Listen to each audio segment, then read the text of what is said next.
नमस्कार मैत्रिणींनो, स्वागत आहे तुमचं माझ्या चॅनलवरती। आज मी तुम्हाला ऋषी पंचमीची कथा सांगणार आहे। व्हिडिओ शेवटपर्यंत ऐका आणि व्हिडिओ जर आवडला तर व्हिडिओला लाईक करा, शेअर करा।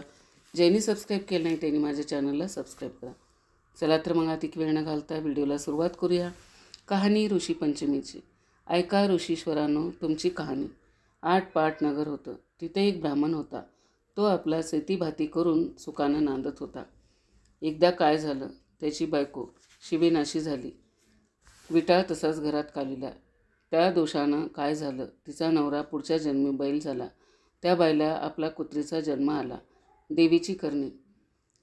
दोघंही आपल्या मुलाच्या घरी होती। तो मोठा धार्मिक होता, देवधर्म करी, श्राद्ध पक्ष करी।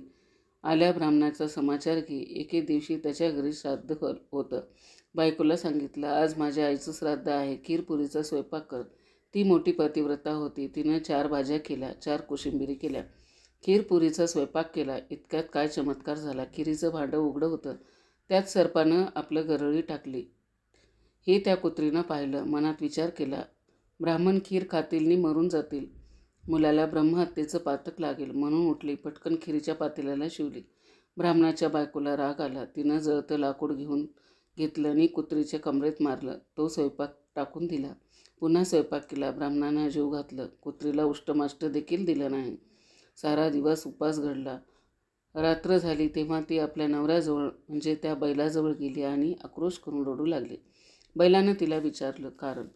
तशी ती म्हणाली, मी उपाशी आहे, आज मला अन्न नाही, पाणी नाही, खिरीच्या पातेल्यात सर्पानं गरळ टाकली, ते माझ्या दृष्टीस पडलं, म्हणून ब्राह्मण मरतील म्हणून ते पातेल्यास जाऊन शिवले। माझ्या सुनेला राग आला, तिनं जळकं लाकूड खोलीत घेऊन माझी कंबर मोडली। माझं सारं अंग दुखत आहे, याला मी काय करू?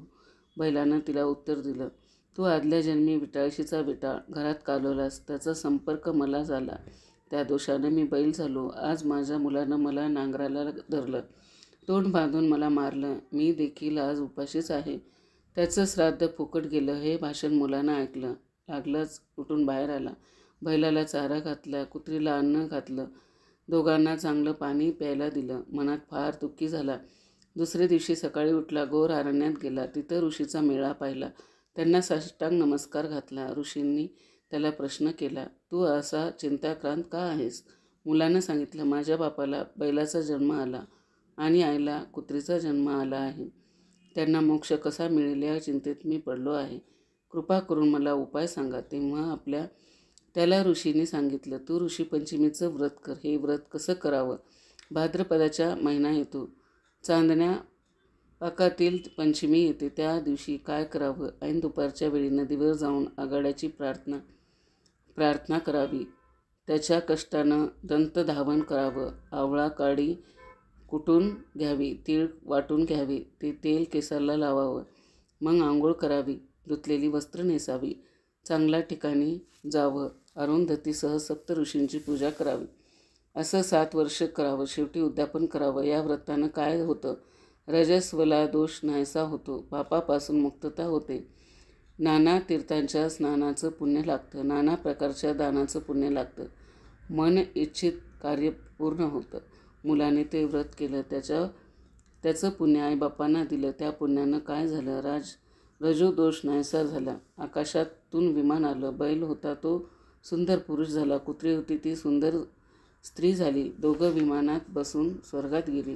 मुलाचा हेतू पूर्ण झाला। तसा तुमचा आमचा होऊ ही 60 उत्तराची कहाणी, 5 उत्तरी सफळ संपूर्ण। कसा वाटला माझा व्हिडिओ कमेंट करून नक्की सांगा। माझा व्हिडिओ शेवटपर्यंत ऐकला त्याबद्दल आपल्या सर्वांचे मनापासून आभार।